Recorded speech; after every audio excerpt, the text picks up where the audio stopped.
It's easy to think of filmmaking as a controlled environment, lights, camera, action, all choreographed to the frame, but sometimes something slips through, not a mistake, not a blooper, but a flicker of something unplanned, unnoticed, and deeply unsettling. For decades, audiences have revisited their favorite films, watching them through upgraded formats, enhanced frame rates, and digital restorations. And that's when the anomalies begin to surface. A background figure that wasn't listed in the call sheet.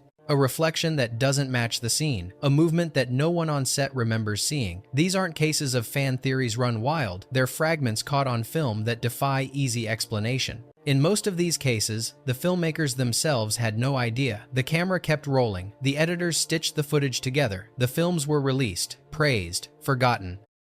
And then, years later, someone paused at just the right frame and saw something that shouldn't have been there. Some of these moments became Reddit obsessions. Others were quietly removed from subsequent releases. A few remain, unexplained, embedded in the reels like splinters of a forgotten reality.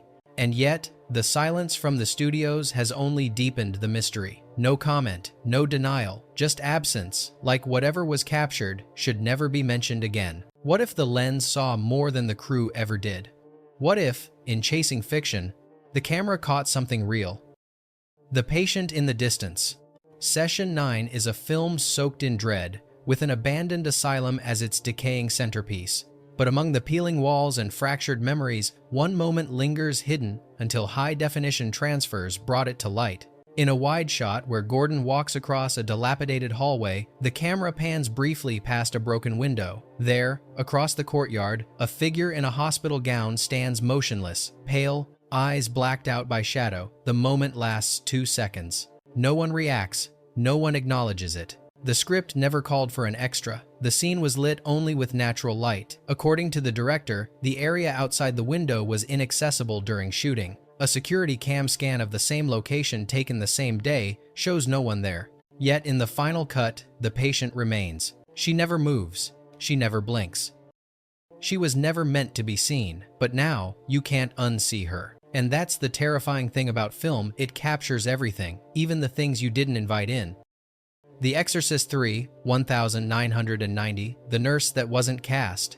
The Exorcist 3 contains one of horror's most famous jump scares, a silent hallway, a sudden appearance. But another moment, far less dramatic, has haunted eagle-eyed viewers ever since. During a long take where Kinderman walks through a hospital ward, a nurse passes in the background. She doesn't speak, she doesn't interact, she just walks by and vanishes behind a door that wasn't part of the set. Casting records show no extra hired for that day, no costume notes, and no one on the crew recalls filming that pass. Some believe she was a curious visitor who wandered into the shot. But that doesn't explain her clothing, an outdated nurse's uniform from the 1950 seconds, crisp, anachronistic, and pristine. When asked in a 2009 interview, director William Peter Blatty simply said, "There are things in that film I can't explain. Maybe they belong there anyway." Who was she? And why did the camera follow her? Just long enough for us to wonder. Jacob's Ladder, 1990, The Wrong Reflection. Adrian Lyne's Jacob's Ladder is a fever dream of trauma, paranoia, and disintegrating identity. Every frame is designed to disorient, and perhaps that's why no one noticed the reflection until years later. In a hospital scene where Jacob is wheeled past a row of broken mirrors, his face can be seen reflected multiple times, but one reflection blinks when he doesn't. The sequence is frantic, lit by flickering fluorescent lights. Yet in one mirror barely visible, a version of Jacob's face opens its eyes at the wrong moment. Frame-by-frame analysis confirms it. Jacob's real eyes are closed. The reflections are not. The production design team denies any trick mirrors or digital inserts, unsurprising, given that the film was shot in the pre-digital era. Special effects logs make no mention of multiple takes being composited. And yet the moment exists. Was it a practical mistake? An accidental actor movement caught in the confusion? Possibly. But if that's true, why does the reflection smirk? What happens when even your reflection wants to break free? Fire in the Sky, 1993. The Face Outside the Ship. Fire in the Sky is a film built on terror, slow, procedural, and culminating in an unforgettable abduction sequence. But amid the chaos inside the alien ship, there's one moment that wasn't part of the production design. As Travis struggles in a gelatinous pod, screaming, the camera whips to his point of view. Briefly, the curve of the glassy wall reflects a face, not an alien, not Travis, human, female, eyes open wide, hair floating. The production team insists no such element was filmed. They point to reflections from the lighting rig, claiming viewers are seeing things, but repeated frame-by-frame analysis suggests otherwise. The face is too detailed, it blinks. Some fans believe the face resembles a real missing person from the same year the film was released. Others dismiss it as pareidolia. But neither group can explain why the moment exists in only a few early screenings and on one rare VHS release. Why would the alien ship show us a human face? Unless it wanted to remind us we're not alone in remembering?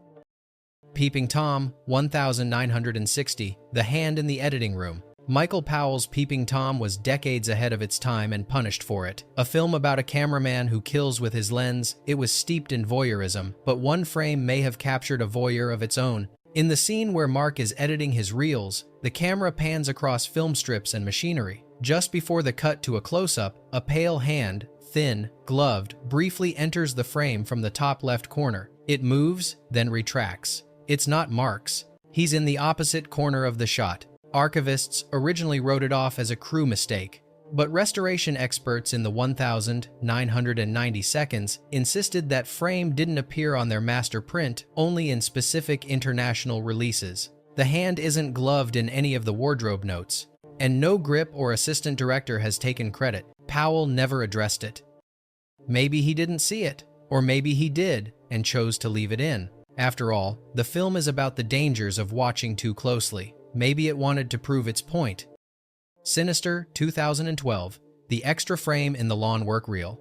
Sinister lives up to its name by embedding evil inside old Super 8 reels. But there's one reel titled Lawn Work that has continued to stir theories years after the film's release. It shows a family being gruesomely mowed down, and the slow, flickering grain adds to the dread. But pause the reel at precisely 0 hours, 12 minutes, and 43 seconds, and you'll catch it a single extra frame that doesn't belong. It flashes too quickly for the casual viewer, but when isolated, it shows a different scene altogether. A figure tall, blurred, standing behind the cameraman. The environment doesn't match the lawn, it looks like a basement. And the shadow falls in the wrong direction. Director Scott Derrickson has remained evasive about the moment. In interviews, he smiles and says, "The film has its own secrets." Visual effects artists claim no such frame was added, and the shooting script contains no mention of it. Later Blu-ray versions appeared to cut the frame entirely, but it remains in early digital versions and bootleg rips one blink, one figure, watching the watcher. Was it part of the film, or did something slip in through the celluloid? The Blair Witch Project, 1999, The Voice in the Static. Found footage thrives on implication. The Blair Witch Project built its entire mythology around what isn't shown. But one sound, buried beneath layers of static and panic, has puzzled audio technicians for over 2 decades. As the trio camps in the woods, the camera records muffled sounds at night, branches snapping, footsteps, whispers. But in one scene, just as Heather turns the camera toward nothingness, there's a distorted voice. Slowed down and cleaned up, it sounds like a sentence, but it's not in English, and none of the cast recall recording anything like it. An early DVD release featured audio commentary, but this moment was skipped over. Fans isolated the clip, posted spectrograms, and discovered that the waveform formed what looked like a primitive sigil, though that's likely coincidence, isn't it? When asked, the filmmakers claimed no knowledge of any hidden sound design, yet it remains undocumented, undisturbed. Was it an audio glitch, a hoax, or did the woods leave behind a message that no one was supposed to translate? Don't Look Now, 1973, The Figure in the Mirror. Nicholas Roeg's psychological masterpiece is full of disorientation and blurred perception, but one moment has escaped even the sharpest analyses for decades. During a scene in Laura and John's Venetian hotel room, a mirror briefly reflects a figure standing by the window, tall, still, and not either of them. The moment occurs just before Laura answers a phone call. The reflection appears between frames, distorted slightly by the old mirror's bevel, yet clearly not matching the character's movements. It stands too straight, too far back. Costume archivists have noted the reflected coat doesn't match any wardrobe from the film. When the crew was asked about it for a retrospective in the early 2000s, they said the shot was likely a camera operator caught in the reflection. But lighting analysis shows no camera present and the angle wouldn't allow for that. So who or what was reflected? And why has that figure never been addressed in any official commentary? Maybe some things aren't meant to be seen clearly, maybe just caught once. Hereditary, 2018, The Extra Head in the Corner. Ari Aster's Hereditary is a film that rewards repeat viewings, layered, symbolic, methodical in its horror. But during one of its quietest scenes, an unintentional presence seems to have slipped in. As Peter lies in bed, consumed by guilt, the camera slowly pans around the dimly lit room. Shadows crawl across the walls. The eye is drawn to the darkness in the top corner of the frame, and in that moment, a shape appears, what looks like a face, tilted, watching. It's not the scene where Annie is clinging to the ceiling. That moment comes later. This is something else, something unscripted. The reflection is there for less than a second, and it doesn't resemble any character in the film. Fans noticed it only after the 4K release, dissecting the lighting and frame rate. When they asked the cinematographer about it in a Reddit AMA, he gave a vague answer. Sometimes things show up that weren't planned. Subsequent versions of the film have that moment cropped slightly tighter. The face is harder to spot, but it's still there, like a visitor who came for the trauma and stayed in the corner. Was it a trick of the mind, or did the film capture something waiting in the dark? Poltergeist, 1982, The Eyes That Blinked. Much has been said about Poltergeist and its rumored curse, but one frame, often dismissed as paranoia, continues to puzzle viewers. During a sequence in the children's bedroom, a clown doll sits slumped in the background. Everyone remembers what comes later, the doll attacking the boy. But in an earlier scene, before the horror begins, there's a blink. For one frame, just one, the doll's eyes appear to close and reopen. It's not part of the narrative. No mechanical rig was attached to the doll in that scene, according to prop records. No lighting change could account for the illusion. When this was brought up in a DVD commentary question, the production team had no answer. One member even nervously laughed and changed the subject. Decades later, slowed footage confirms the blink, but there's no record of it being filmed that way. And no one knows how it got there. What if the doll wasn't always a prop, or didn't want to be? The Shining, 1980, The Door That Opened by Itself. Stanley Kubrick was notorious for his precision. Every frame of The Shining was carefully choreographed. Nothing was left to chance. So when a door swings open in the background of a long corridor shot without any character near it, it shouldn't be there. The moment occurs while Danny is riding his tricycle through the overlook's hallways. In a continuous tracking shot, just before he turns a corner, a door on the left edge of the frame creaks open, slowly, smoothly. But there's no one there, no draft, no explanation. What's strange is that in production logs and set blueprints, that door wasn't functional. It was bolted to the wall to stabilize the set. Editors reportedly flagged the shot, but Kubrick insisted it stay. He never explained why. Later restorations kept the door shut, likely digitally altered. But the original 35mm prints still show it, faintly, quietly, like the overlook wanted to speak for itself, just once. What if that wasn't an accident, but a message? Signs, 2002, The Figure at the Birthday Party.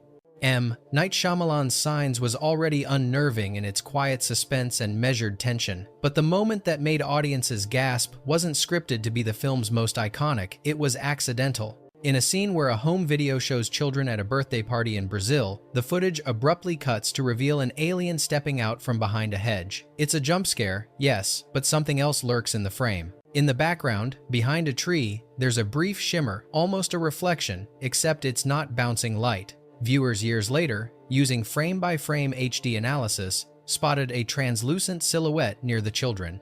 It doesn't resemble the creature costume used for the film. It doesn't move. It doesn't blink. When asked about it in a 2004 interview, Shyamalan brushed the question aside, claiming it was probably an effect test artifact. Yet the visual effect team denies placing anything there. And strangest of all, that specific visual anomaly is only present in a limited DVD. Pressing the streaming versions don't show it. So what was captured in that brief second of found footage within a fictional found footage sequence? The Ring, 2002. The Uninvited Face in the Monitor. The Ring is already a film built around cursed footage. But there's one moment that wasn't part of the script and yet ended up in the final cut. During the sequence where Naomi Watts' character reviews the eerie VHS tape frame by frame, one freeze frame on the television reveals a brief glimpse of something or someone watching her. For a fraction of a second, a face appears reflected in the monitor's static, hollow-eyed, with a jaw unnaturally slack. The reflection doesn't match Watts, nor any other character nearby. It's not visible in behind-the-scenes footage or the monitor captures used during production. After fans discovered the anomaly, the production team stayed quiet. Some dismissed it as an artifact of the digital mastering, but when forensic video editors analyzed the frame, they found the face had depth shadows, structure, suggesting it wasn't a glitch, but something caught by the lens. It was never scripted, it was never explained, but somehow, it ended up there right in the middle of a film about cursed images. Did the camera borrow the curse, or did it bring something of its own? The Wizard of Oz, 1939, The Shadow in the Trees. One of the most persistent and disturbing rumors surrounding The Wizard of Oz is a claim that, during the scene where Dorothy and her companions skip down the yellow brick road, a dark shape can be seen hanging in the trees behind them. Viewers freeze frame the moment, point out a figure that appears to sway something that doesn't belong in the whimsical, technicolor world of Oz. The legend took root when the film was released on home video, decades after its original debut. Some speculated it was a crew member who wandered into frame. Others claimed it was a large bird brought in for atmosphere. And then came the more sinister theory, that a Munchkin actor had taken their own life on set, and the studio covered it up. MGM has always denied the claim, and later releases appear to blur or alter the background in that scene. But the original footage still circulates in low-quality versions, and the shape remains distant, ambiguous, and chilling. What haunts viewers more? The possibility that it's real, or the fact that it was left in at all? Three Men and a Baby, 1987, The Boy Behind the Curtain. When Three Men and a Baby became a box office hit in 1987, no one imagined it would become the center of one of cinema's eeriest urban legends. The scene seems simple enough. Ted Danson walks through a hallway with a baby in his arms. But decades later, viewers watching the film on VHS and later on DVD notice something deeply unsettling. In the background, peeking between the curtains, stands what appears to be a young boy. The boy is motionless, pale, staring directly at the camera. There was no mention of an extra in that scene and no child actor credited for a role like that. The studio eventually issued a half-hearted explanation. It was a cardboard cutout of Ted Danson's character from an earlier deleted scene, but fans weren't convinced. The supposed cutout didn't appear in any production stills, nor did it resemble any known prop from the film. Years later, when the film was remastered, the figure was gone. If it truly was just a prop, why remove it? Why wait years to acknowledge it at all? To this day, no crew member has stepped forward to confirm the original claim. And perhaps the most disturbing question remains, if that was a cutout, why did it have human eyes? The Others, 2001. The Breathing in the Empty Room. Alejandro Amenabar's The Others is a masterclass in atmospheric horror, quiet, restrained, and drenched in unease. But tucked within one of its stillest scenes is a moment that neither the script nor the director ever acknowledged. As Grace, Nicole Kidman, walks into a nursery room filled with veiled furniture, the camera lingers, the light is low, no music plays. And for a full 7 seconds, there's silence, except for something else. In the background, just barely audible, a rhythmic breathing begins. Inhale, exhale. Not Grace's, slower, deeper. Audio engineers reviewing the 5.1 surround mix discovered the sound years later when isolating the ambient channels for a Blu-ray re-release. It wasn't listed in the original sound design notes. No ADR session included it. And when they attempted to extract it from the source audio stems, the breathing didn't appear. It exists only in the final mix. The director, when asked, responded simply, "I didn't put it there, but maybe the house did." Was it an accidental artifact, or something the film captured that we were never supposed to notice until the silence made us listen? Film is permanent, more than memory, more than illusion. It freezes moments we planned and sometimes moments we didn't. What makes these anomalies so disturbing isn't just their ambiguity, it's the silence around them. No statements, no clarifications. Just frames that slipped through the cracks, surviving edits, transfers, restorations, as if they wanted to be remembered. Some might say they're tricks of light, mistakes, artifacts, but if that were true, why do they keep happening? Which of these moments unsettled you the most? And do you believe these were innocent accidents or glimpses of something no one on set ever saw? If you're drawn to the stories behind the frame, the moments hidden in plain sight, subscribe to Darkroom Cinema. We'll keep the reel spinning, even when the crew has gone home.